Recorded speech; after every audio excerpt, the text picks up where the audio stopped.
questions?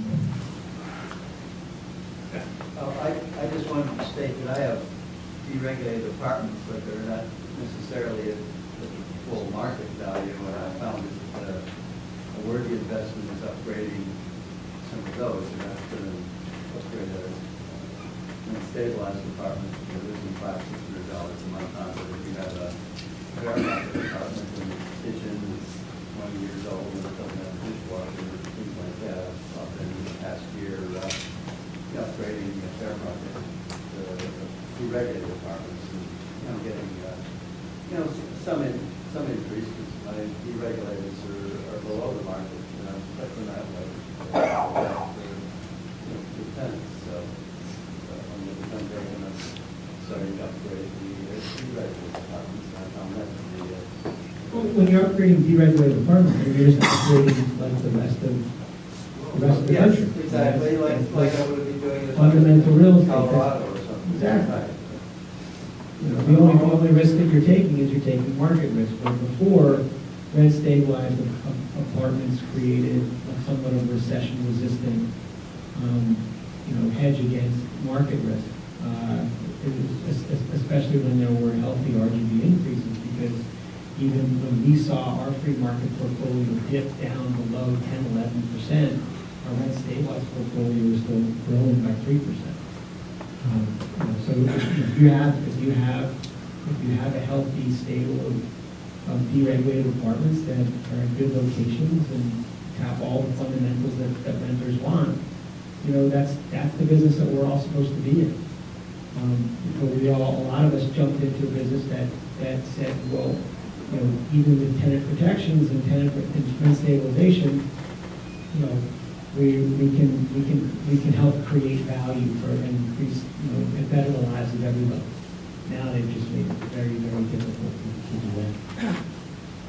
Question for James. How do you managing the eviction proceedings? When you make that decision, what is the breaking point? You say you have to bring this person to court.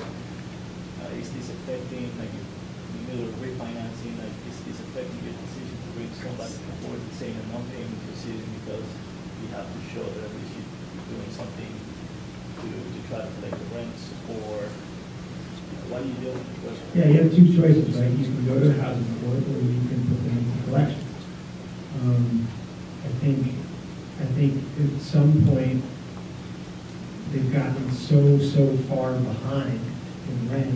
There is some obligation. There are obligations to our lenders that we have to do what we're supposed to do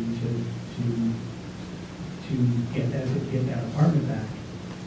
Somewhat reluctant, because when I get that apartment back, I'm going to have to then make a value decision as to whether I'm going to pay $18,000 into the unit to increase the rent by $98. Right? That's really difficult. I mean, our outlook has changed now, and I'm going to touch on it. Is every single apartment, every single case that we have, on every rent roll we have to look on an individual basis. There are no more blanket assumptions. There are no more, I can't project, I can't even budget my legal costs, for the year on like an assumption of a percentage, right? My turnover rates are completely upside down and changed. I think we look very strongly at whether or not we actually want that apartment back, and if there's less of a risk of taking it to collections, and maybe they can get something out of it, as opposed to taking it, going through the legal process, spending legal money, spending time, and banging your head against the wall. Are you trying to settle rent disputes outside of court, like you offer discounts, things like that? Yeah, I mean, look, I think that's one of the things I think is actually interesting that nobody talks about too, is that the right to counsel legislation that came out. I don't know. I don't have any facts because I don't run our legal department, but I kind of assume that a lot of cases, I'm sure some lawyers are like, dude, you have no case here. Like, just settle with your landlord and figure it out, because I'm not going to drag this out. I don't know if that happens or not. It's a really good question, but I assume that we do. We have STIPs, we have settlements out of court all the time, and we have ways to do that. But right now, it's just a question of like where you will we ordinarily say like, okay, look, we don't want to have to do this, but you're 4 or 5 months, 4 months behind in rent. We got to take you to court. It's just now it's like, should I? Do I really want that apartment back? The rent is so low. Like, what am I going to do with it? But go ahead. Sorry. Yeah, my name is Arthur Rosenfield. I work for Red Apple Group, and I think I would be remiss if I didn't stand up and talk about an issue which is not being discussed. The real estate industry has done a phenomenal job of building New York City, making it the greatest city in the world. Investment in neighborhoods, investment in amenities, making it attractive to want to come here and live here. It's been fantastic for probably 40 years. But we, aside from the rent regulation bill, our government is passing laws which are, well, I'm going to call feel-good laws, which are affecting us in many other ways. The most important is quality of life. It underpins everything that goes on, whether it's rent or rent regulation or anything else. If we don't have a good quality of life, if we don't have safe streets and a safe city, then everything is going to be diminished. Rent will be diminished, value of buildings will be diminished, the quality of our life here is really being threatened. We have a bail reform law, which is a reform, a lot of other things that are happening that are really impacting the potential for people coming out of Rikers, being on our streets, influencing the kids, living in the subways. It's really this terrible things happening.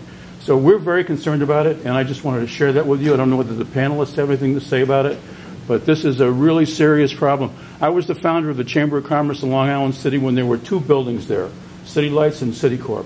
And quality of life was a major, major issue for us. I had Peter Vallone, who was the former speaker of the city council, who rewrote the New York City charter, who came to talk at a placemaking symposium that I managed.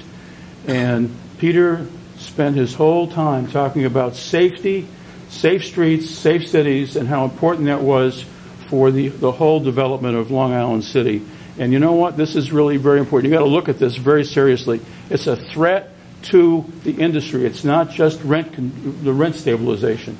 This law enforcement activity which is being put upon us, and how the law enforcement people, city, state, federal, are reacting to it.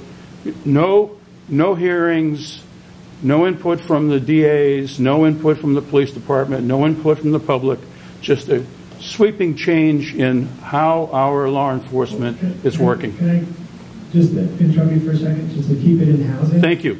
But related directly to that is no one is going to go out, right? And I mean, there are these amazing security and surveillance systems out there right now. Like, this stuff does amazing stuff. But you're not going to invest in it, right? If you don't already have it, you're not going to go out and get state-of-the-art security surveillance systems in your building, which, by the way, the police use. We get footage, we are constantly cutting footage from our surveillance cameras to the police departments for stuff that happens across the street, diagonal, caddy corner, around the block. Maybe the crime happened 2 blocks away and they think they can pick up the perp coming across our building and at least get the description to match the description from the witness. That stuff is like, it's so, there are so many arrests that are made from the pickup from the surveillance footage. You know, it's like London, right? It's all tied now. And that's not, that's going to be, you know, like there's going to be divestiture in security systems. And security and people on-site security. We're going to cut back on that. That's only going to make it worse. That what we don't understand is it's a continuum. It just compounds on itself, right? And, you know, it goes directly to that thing. So that's a good point to close, I think. The unintended consequences of feel-good laws.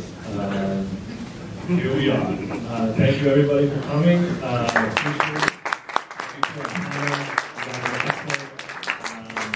Obviously, thank you.